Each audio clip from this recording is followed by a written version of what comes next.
거룩이란 받은 은혜를 흘려보내는 삶이다 라고 하는 제목으로 우리 하나님 말씀을 나누도록 하겠습니다.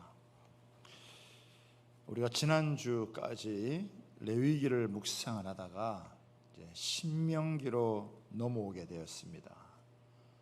레위기에서 우리가 가장 많이 들었던 말이 거룩이라는 말이에요.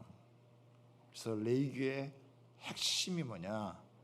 내가 거룩하니 너희도 거룩하라 라고 하는 말씀입니다.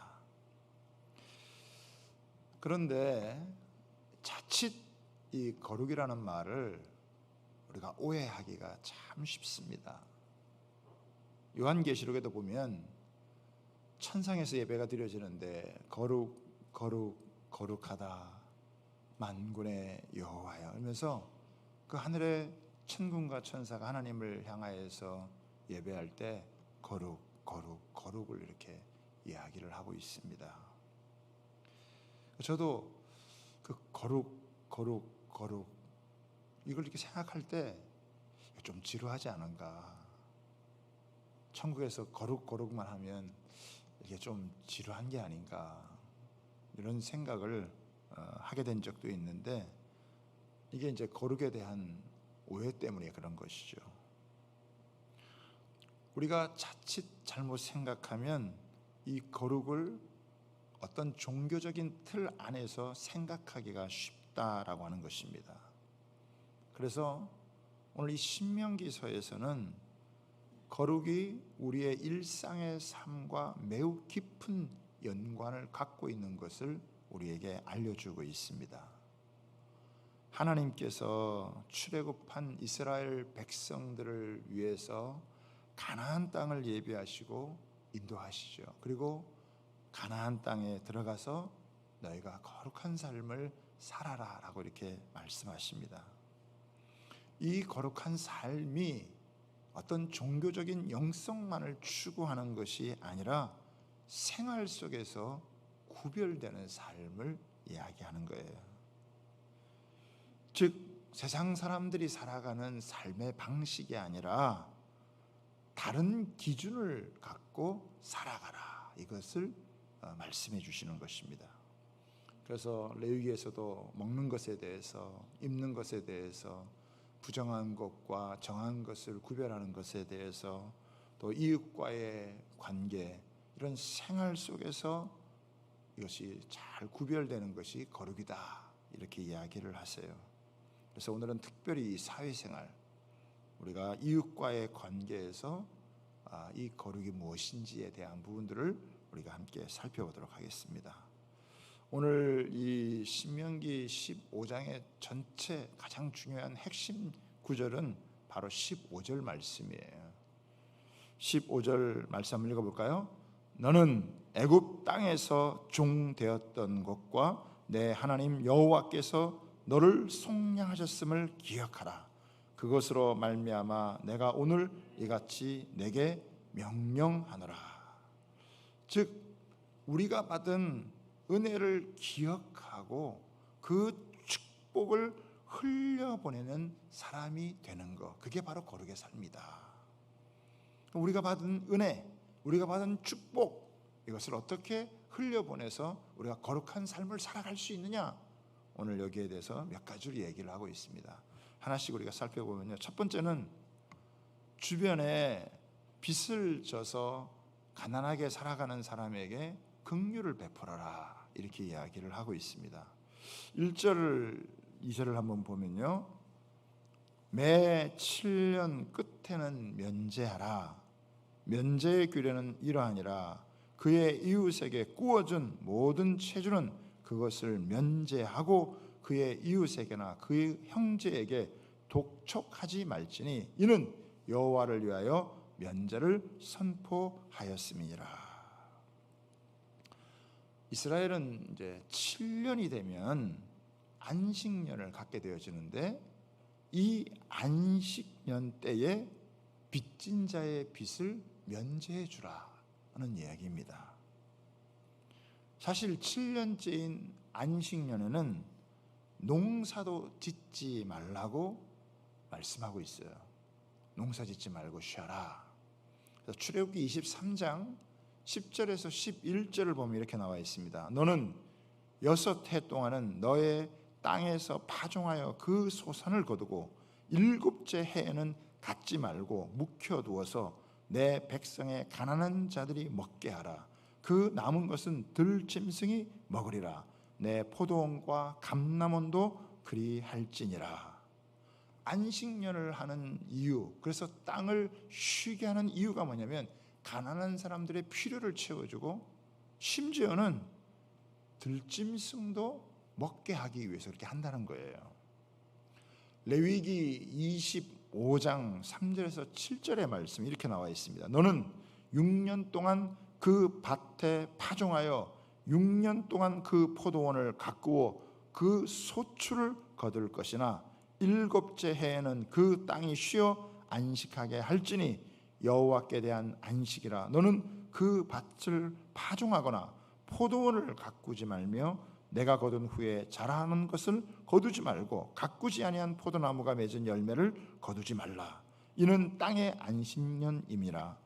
안식년의 소출은 너희가 먹을 것이니 너와 내 남종과 내 여종과 내 품꾼과 너와 함께 거류하는 자들과 내 가축과 내 땅에 있는 들짐승이 다 그 소출로 먹을 것을 삼을지니라.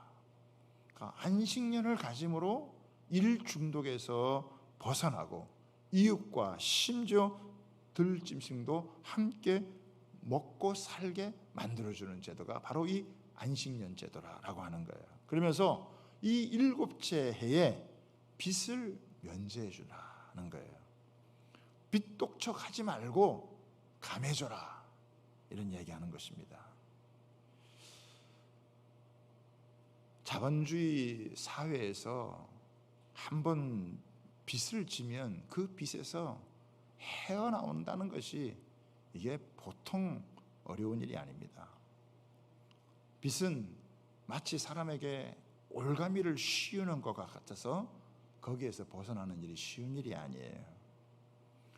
우리나라가 이 통계에 의하면 이 가계 빚이 어느 정도냐, 약 1700조가 달한다. 1700조가 넘었다고 이야기를 해요. 알게 모르게 한 가구당 1억 이상의 빚을 지고 있는 거예요. 그런데 이런 빚을 7년 되면 면제해줘라. 야, 이거 얼마나 좋겠어요. 이런 거 어떻게 좀 은행 다니는 사람들 좀 이렇게 들었으면 좋겠는데 말이야. 에? 빚을 진 이유가 무슨 과소비를 해서 무책임하게 살아서 생기는 것이 아니라 그렇게 한다는 잘못된 것이지만은 갑작스럽게 삶에 찾아온 문제 때문에 그럴 수 있다는 거예요. 갑자기 가족 중에서 병이 걸려서 큰 수술을 받아야 하면 목돈이 들어가야 되고 그렇게 되면 빚을 질 수밖에 없다는 거죠. 자녀들이 대학에 가고 입학금을 내고 등록금을 내거나 또 결혼을 하기 위해서 여러분 집을 전세라도 얻으려고 하면 뭐 있는 돈이 없으면 빚을 질 수밖에 없는 거죠.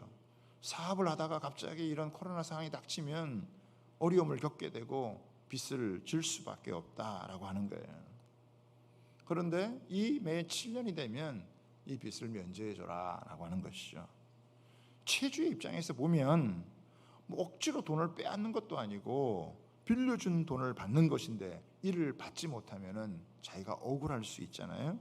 또 이 법을 악용을 해가지고 7년이 될 때까지 빚을 안 갚으려고 하는 사람도 생길 수 있다라고 하는 거예요. 물론 이런 것은 잘못이겠죠. 그런데 7년 동안 빚을 갚지 못했다면 그 사람은 빚을 갚을 만한 능력이 없는 가난한 사람이다. 이런 사람에게 빚을 청산해 주어서 다시 한번 인생을 새롭게 출발할 수 있는 기회를 주라라고 이야기를 하는 거예요. 만약에 하나님의 말씀이 이런 것이 제대로 선포되고 실천이 되어진다면 그 사회가 절대적인 빈곤층들이 여러분 사라지겠죠. 아주 사회 전체가 굉장히 복지 사회가 되고 안정적인 그런 사회가 되어지는 것입니다. 빚이 축적이 되는 사회는 나중에는 분노가 폭발을 하게 되어져요. 빚 문제를 지혜롭게 해결하지 못하면 그 사회가 굉장히 큰 위험을 겪을 수가 있습니다. 사실 전쟁 같은 것도 경제 문제, 바로 이 빚 문제 때문에 나타나는 경우가 너무 여러분 비일비재합니다. 그러면 돈을 빌려줬다가 그 빌려서 줬는데 그 돈을 못 받는 사람은 손해 볼 거 아니에요? 그럼 하나님은 누구는 손해 보게 하고 누구는 그렇지 않게 하느냐? 하나님 절대 그런 분이 아니시다라고 하는 거예요. 그래서 하나님께서 약속을 주세요. 4절에서부터 우리 6절까지 말씀을 같이 한번 읽어보겠습니다. 같이 있습니다. 시작. 내가 만일 내 하나님 여호와의 말씀만 듣고 내가 오늘 내게 내리는 그 명령을 다 지켜 행하면 내 하나님 여호와께서 내게 기업으로 주신 땅에서 내가 반드시 복을 받으리니 너희 중에 가난한 자가 없으리라. 내 하나님 여호와께서 내게 허락하신 대로 내게 복을 주시리니 내가 여러 나라에 구워줄지라도 너는 꾸지 아니하겠고 내가 여러 나라를 통치할지라도 너는 통치를 당하지 아니하리라.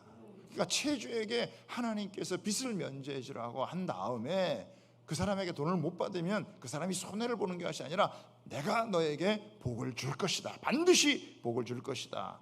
내가 여러 나라에 구워주고 구임을 받지 아니하고 여러 나라를 통치할지라도 너는 통치를 당하지 아니하라. IMF 같은 일, 그런 일을 당하지 않을 거다. 이렇게 여러분 말씀을 하시는 거죠.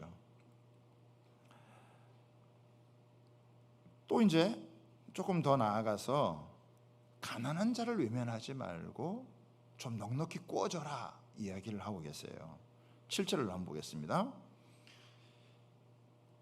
7절 8절을 우리 한번 읽어볼까요? 같이 시작.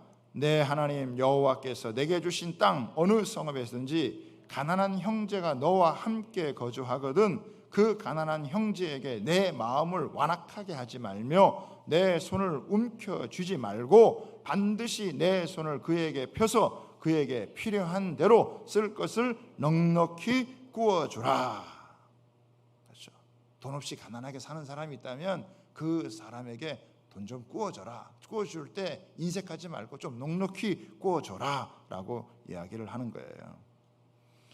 만약에 악한 생각을 품고 이제 면제년 안식년이 오는데 괜히 구워줬다가 그 돈 못 받으면 어떻게 하냐 이런 생각 가지고 돈 안 구워주고 그래서 그 가난한 사람이 어려움을 겪어서 하나님 앞에 호소하고 기도하면 그것이 너한테 죄가 된다 이야기를 지금 하고 계시는 거예요. 그러면서 10절에 보면 뭐라고 얘기합니까? 너는 반드시 그에게 줄 것이요 줄 때는 아끼지 말고 아끼는 마음은 품지 말 것이니라. 그러니까 필요한 대로 쓸 것을 넉넉히 구워주고 아끼지 말고 구워줘라 이 이야기를 지금 하고 있는 것입니다. 참 우리 요즘 세상에서는 돈 구워주는 거 이거 여러분 쉬운 일이 아니잖아요. 그런데 하나님께서 그 이스라엘 백성들의 가난한 것을 바라보고 돈을 구워줘라 라고 이야기를 하는 것입니다. 우리 사회도 보면 그렇죠. 가장 큰 문제가 뭡니까? 양극화 문제라는 거예요. 부자는 더 부자가 되고 가난한 사람은 더 가난하게 되어지는 이 문제인데 하나님께서 이것을 믿는 이스라엘 백성들이 이 문제를 풀어서 해결하도록 그래서 가난하고 어려운 사람들을 주변에서 없도록 도와줘라, 구워줘라, 베푸는 삶을 살아라 라고 이야기를 하는 거예요. 그러면 돈 꿔줬다가 또 못 받으면 어떡할 거예요? 그러면 자기만 손해잖아요. 하나님이 그렇게 손해나게 하시겠느냐? 그렇지 않다라고 하는 거예요. 10절 하반절을 보십시오. 이렇게 나와요.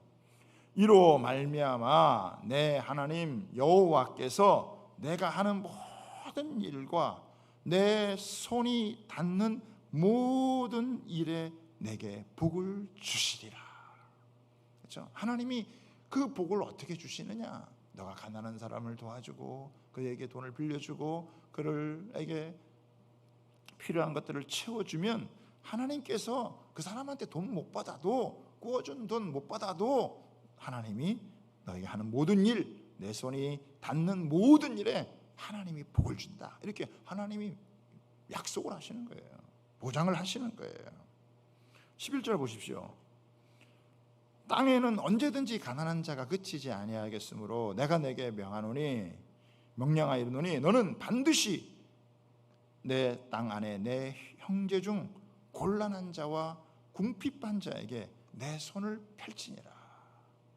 그러니까 네가 살아가는 그 도시에, 그 마을에 항상 어려운 사람이 있다, 궁핍한 사람들이 있다, 곤란한 사람들이 있다. 그 사람한테 손 감겨주고 못 본 채 하지 말고 반드시 그 사람들에게 손을 펴서 그 사람들 도와줘라 라고 이야기를 여러분 하시는 거죠. 그리고 만약에 너가 그렇게 살면 하나님께서 내가 너희에게 복을 줄 것이다 이렇게 약속을 하고 계세요. 조금 더 나아갔어요.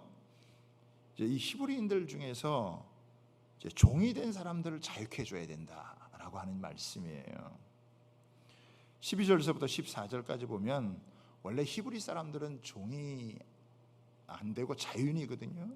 근데 이 사람들이 경제적인 어려움, 가난 때문에 종이 됐단 말이에요. 그 6년 동안 종을 살았으면은 7년째는 그 사람을 풀어주어라, 자유케 해주어라 라고 하는 그 말씀을 여러분 하는 거예요. 그런데 여기 보면은 놓아줄 때 그냥 놓아주는 게 아니라 13절에 보세요. 그를 놓아 자유하게 할 때는 빈손으로 가게 하지 말고, 아니 종이 풀려났는데 풀려나면 먹고 살아야 되는데 먹고 살 돈이 없는데 어떻게 사느냐. 그러니까 그에게 빈손으로 가게 하지 말고 14절에 내 양 무리 중에서와 타작마당에서와 포도주 틀에서 그에게 후히 줄지어다. 후히 줘서 그 사람 돌려보내라 이렇게 이야기를 하는 것입니다. 이렇게 해야 되는 이유가 뭐냐? 너가 과거에 애굽의 종되었던 것을 하나님께서 건져주었지 않느냐. 그러니까 그거 잊지 말고 너도 다른 사람의 어려운 사정을 살펴서 종살이 할 수밖에 없었지만 그러나 그 사람을 7년째에는 풀어주어라 라고 하는 거예요. 그러니까 하나님께서 지금 이 말씀을 보면 그 이스라엘 백성 중에서 얼마나 이 사람들을 하나님이 생각을 하시는 거예요.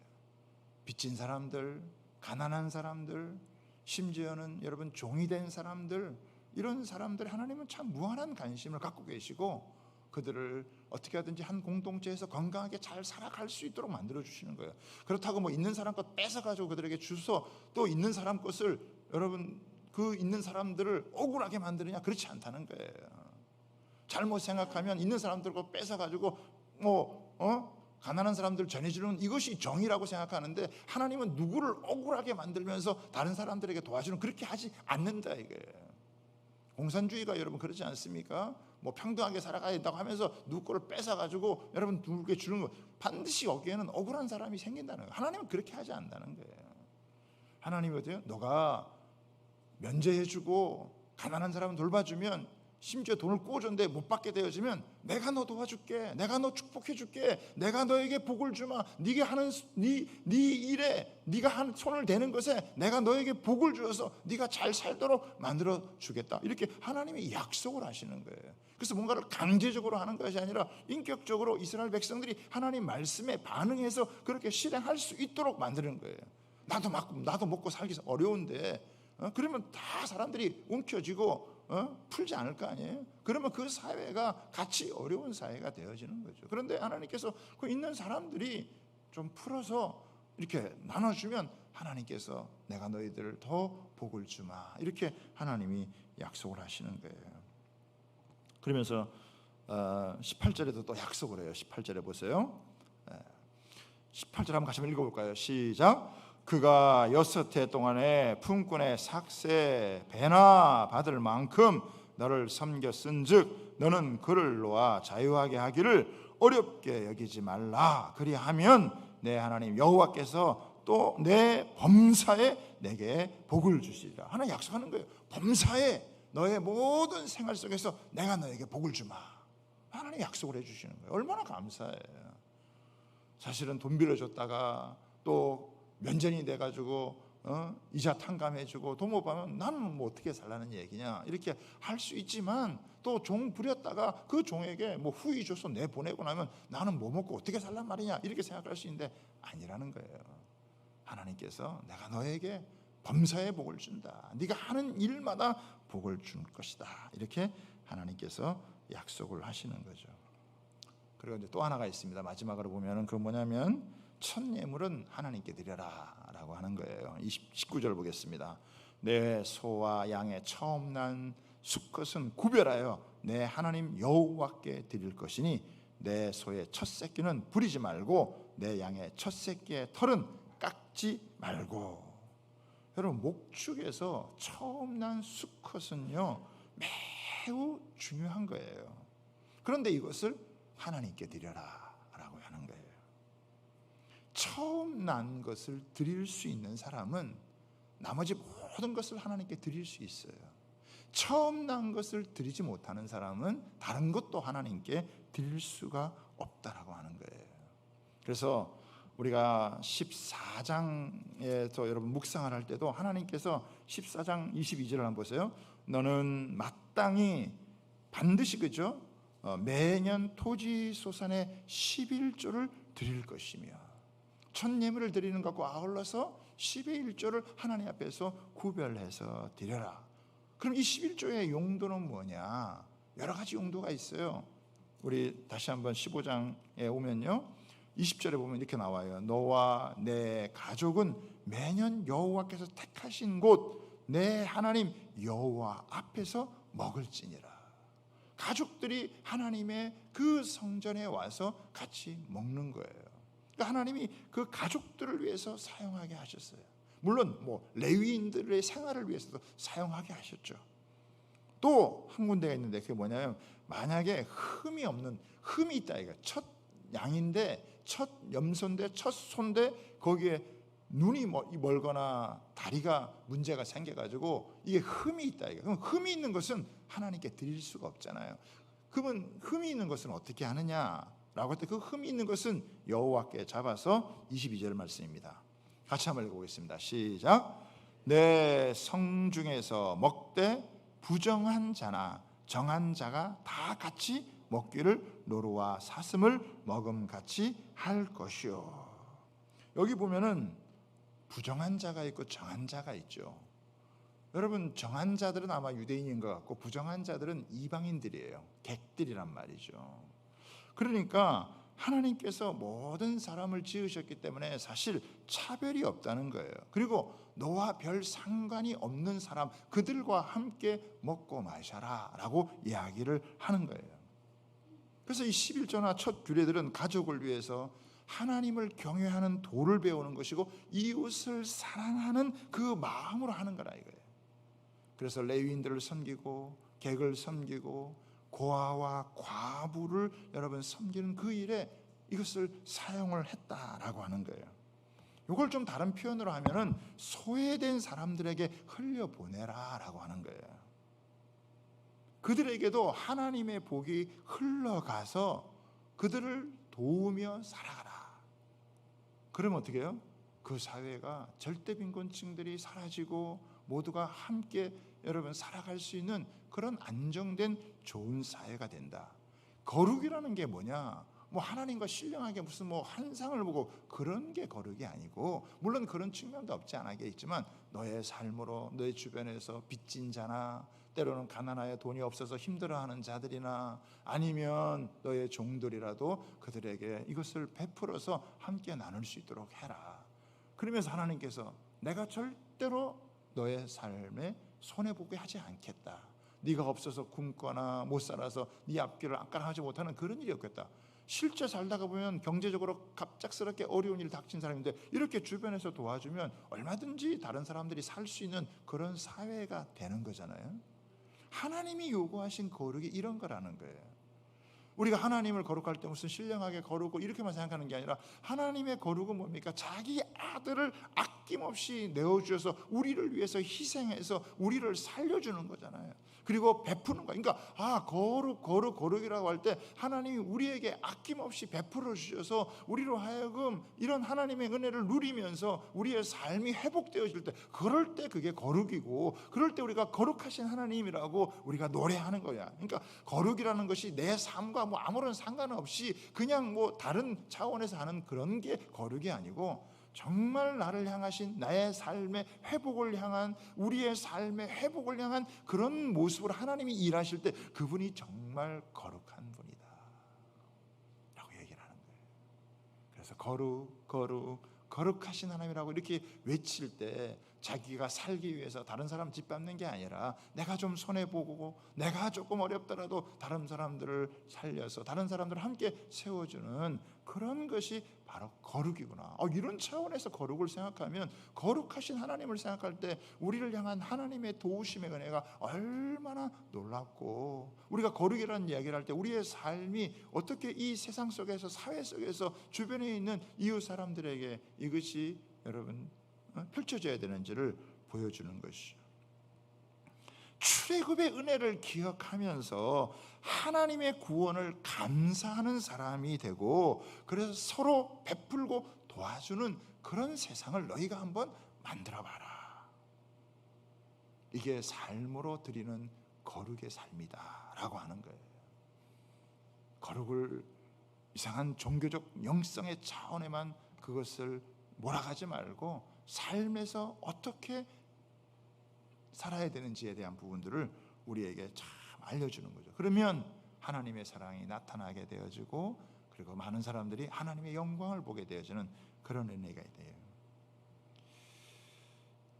저는 여러분, 우리 춘천시에서 선한 이웃 프로젝트를 하고 있는 걸 여러분이 아시는지 모르겠지만, 우리 춘천시에서 선한 이웃 이 프로젝트를, 이것을 제도적 차원에서 시행을 하고 있어요. 이거 굉장히 중요한 일이고 저는 너무 좋은 정책이다 이렇게 생각을 해요. 그리고 이런 것들은 잘 계승을 해서 발전을 시켜야 된다. 우리 사회에 얼마든지 어려운 이 복지의 사각지대가 있을 수 있고, 그런 사람들을 돕는 이 정책을 여러분 시 차원에서 이걸 한다는 것은 여러분 너무너무 중요한 것이죠. 그러나 저는 또 생각할 때 이거 제도적 차원만 갖고는 안 된다라고 하는 거예요. 하나님께서 성도들이 하나님의 은혜를 생각하고 내 주변에서 또 내가 알고 있는 그 사람들에게, 또 때로는 가난하고 소외된 그 사람들을 돌보고 섬기는 일을 하나님께서 하게, 그런 사람 항상 있다는 거예요. 그런 사람 있기 때문에 그런 사람들을 돌보고 섬기는 그런 일을 너희가 좀 해라 라고, 그렇게 너희가 살아가면 내가 너희가 복 달라고 말 안 해도 내가 너희에게 복을 줄 것이다 이렇게 말씀을 하시는 거죠. 제가요 이 설교를 준비하면서 참 제가 회개를 많이 했어요. 좀 부끄럽기도 하고 그랬는데, 제가 예전에 화천에 있었을 때 그 보육원에서 한 1년 반 정도 아이들을 가르친 적이 있어요. 그 아이들과 시간을 보내고 예배도 드리고 또 뭐 축구도 하고 이렇게 놀랐던 적이 있는데, 뭐 거의 이제 지금은 뭐 소식이 다 끊어졌죠. 그런데 그 중에 한 아이는 가끔 찾아와요. 나이가 벌써 40이 다 돼가는데도 가끔 찾아와요. 왜 찾아오겠습니까? 필요한 것이 있기 때문에 여러분 찾아오는 거예요. 그래서 미안하지만 목사님 좀 돈 좀 주세요. 그러면 어떡하겠어요? 그러면 돈을 좀 주죠. 예. 지난주에도 그런 일이 있었어요. 그래서 좀 줬는데 제가 그때 돈이 없어가지고 넉넉히 조금 못 줬어요. 그랬더니 또 온 거예요. 그러면 제가 이제 조금 이렇게, 여기도 보면은 필요한 대로 좀 넉넉히 줘라 이렇게 넉넉히 줘야 되는데, 제가 좀 아까운 생각이 들어가지고 조금 덜 줬어요. 제가 하필 요 설교하는데 이게 마음에 계속 이게 여러분 찔리는 거예요. 이게 그래 내가 좀 더 넉넉히 줄걸, 좀 필요한 대로 좀 주면 되는데 그게 조금 아깝다. 그러면서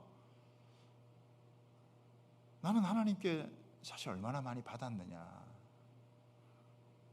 그래서 내가 그 친구한테 그랬거든요. 야, 너 또 왔냐? 내가 그랬거든요. 제가 생각해보니까 나는 뭐 하나님 앞에 한두 번 나가는 게 아니잖아요. 하나님 너 또 기도하냐? 또 달라 그러냐? 그럼 제가 아무 할 말이 없는 거예요. 제가 막 부끄럽더라고 보니까. 제가 좀 창피하지만 회개하는 마음을 가지고 여러분에게 말씀을 나누는 거예요. 만약에 그런 사람들을 방치해 두면 무슨 사고를 칠지 무슨 일을 벌일지 모르는 거잖아요. 그러니까 나에게 찾아온 사람, 나에게 필요하다고 하는 사람은 내가 할 수 있을 만큼 하나님께 앞에서 그것을 좀 구워주고 인색하게 하지 말고 넉넉히 좀 필요한 만큼 그렇게 아끼지 말고 조금 줘라. 근데 제가 그렇게 못했어요. 이게 마음에 이렇게 걸리는 거예요. 여러분, 요즘 소상공인들도 참 많이 어렵습니다. 그리고요, 작은 교회 목회자님들도 많이 어려워요. 월세 내는 분들. 우리나라가 지금 최저 시급을 하고 있지만 적어도 목회자 되려면 대학원까지 나와야 돼요. 최저 시급도 못 받고 일하는 분들이 많이 계세요. 섬기는 분들 많이 계세요. 그렇다고 뭐 좋은 소리 듣는 것도 아니죠. 제가 잘 알고 있는 분 두 분이 지난주에 페이스북에다 글을 올렸는데 제가 참 마음이 아프더라고요. 여러 가지 일을 하다가 이제 목회가 이게 쉽지가 않으니까 수도권이 더 어려운 거죠. 한 분은 이제 택배 기사를 이제 11개월 동안 한 거예요. 근데 허리가 계속 안 좋아서 일을 하기가 좀 어렵게 된. 한 분은 학벌도 너무 좋아요. 우리나라 S대 나오고 미국 유학도 갔다 오고 했는데 또 정말 서울 대형 유명 교회에서 사역도 하고 그렇게 했던 교회가 쉽지 않았던 거예요. 그러면서 목사직을 내려놓고 트럭 운전사로 지금 이제 일을 하고 있는 거예요. 그러니까 알게 모르게 보면은 주변에 그런 어려움을 겪고 있는 분들이 있다는 거죠.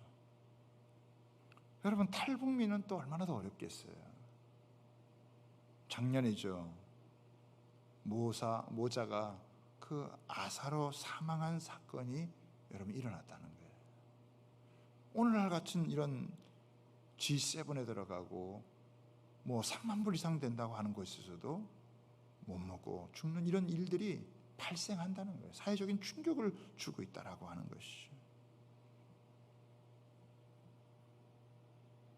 우리 사회 보면은 알게 모르게 사각지대가 있다는 거예요.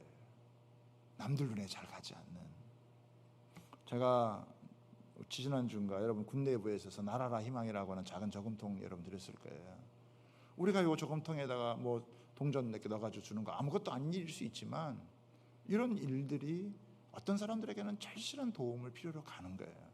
나는 나 살기 바쁘다고, 여러분 우리가 하는 일 바쁘니까 뭐 진짜 주변에 있는 어려운 누군지 잘 모르고 뭐 저같이 누구 찾아오면 도와줄 수 있지만 그렇지도 못하는 사람들도 많다 이게. 그래도 이런 사람들을 찾아내서 그들에게 도움의 손길을 갖는 이런 일들, 이거 그냥 우리가 우습게 생각할 그런 일이 아니다라고 하는 거예요.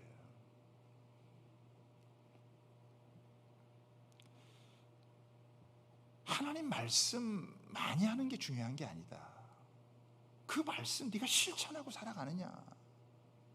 네 주변에 빚 때문에 시달리는 사람, 또 가난해서 어려운 가운데 돈이 정말 필요한 사람, 어디 가서 돈 좀 꿀 데도 없는 그런 사람, 그런 사람들 네가 좀 도와주면 안 되겠냐. 너희 교회가 그런 건 좀 도와주면 안 되겠느냐 라고 하는 것을 지금 이야기를 하는 거예요. 만약에 이 말씀을 잘 받들었다면 아마 이스라엘 백성들이 포로로 끌려가거나 뭐 그런 일이 없었을 거예요. 저는 오늘 이 말씀을 보다가 15장 우리 4절 한번 다시 한번 보겠습니다. 이 말씀에 저는 참 마음에 깊이 와 닿았어요. 마음에. 여러분 한번 보세요. 같이 한번 읽어보겠습니다. 시작. 내가 만일 내 하나님 여호와의 말씀만 듣고 내가 오늘 내게 내리는 그 명령을 다 지켜 행하면 내 하나님 여호와께서 내게 기업으로 주신 땅에서 내가 반드시 복을 받으리니 너희 중에 가난한 자가 없으리라. 여호와의 말씀만 듣고 뉴스 보지 않고 다른 사람 얘기 듣지 않고 하나님 말씀 듣고 그 말씀 실천하며 살아간다면 너희가 사는 세상이 어떻게 되겠냐?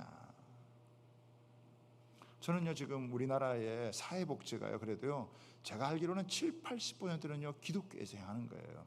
교회가 위축되고 교회가 이런 일들을 여러분 멈추잖아요. 그러면은 우리 사회에 훨씬 더 심각한 어려움을 갖게 되어지는 거예요.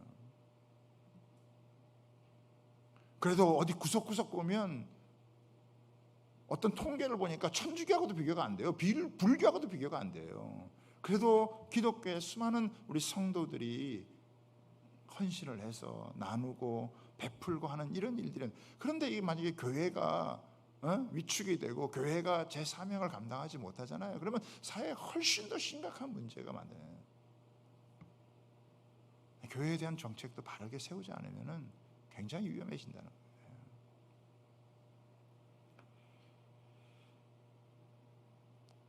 사랑하는 여러분, 주님께서 우리에게 거룩이라는 게 너가 영성으로만 추정하는 그런 게 아니고 너의 이웃과 함께, 어려운 이웃과 함께 이렇게 함께 더불어 살아가라.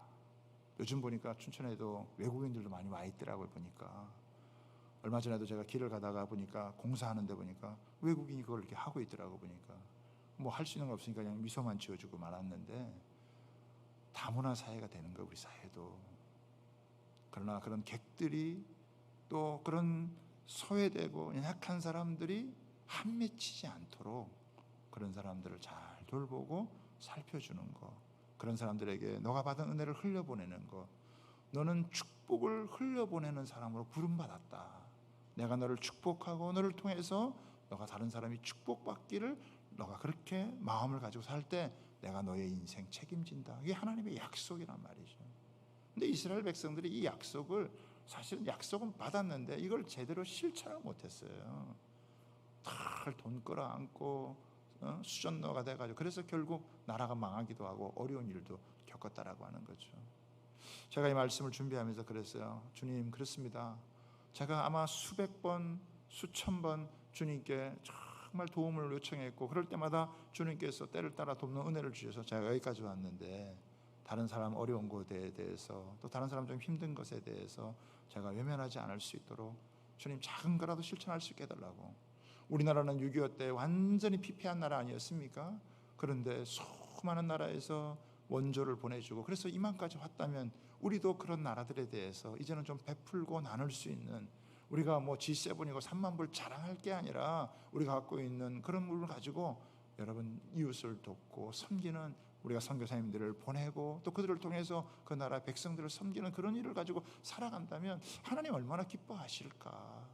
그런 것이 정말 이 삶 속에 녹여져 난다면 하나님이 그런 백성들 얼마나 기뻐하시고 그런 백성들 굶기실까. 그 백성 내가 반드시 복을 주고 범사에 복을 주고 네가 손으로 하는 대로 복을 준다는 약속을 다시 한번 붙들고, 우리 거룩을 종교적 영성의 차원이 아니라 생활 속에서 어려운 이웃을 돌보고 여러분 아끼고 함께 세워져가는 그런 모습으로 우리가 해나갈 수 있게 되기를 주님의 이름으로 부탁을 드립니다.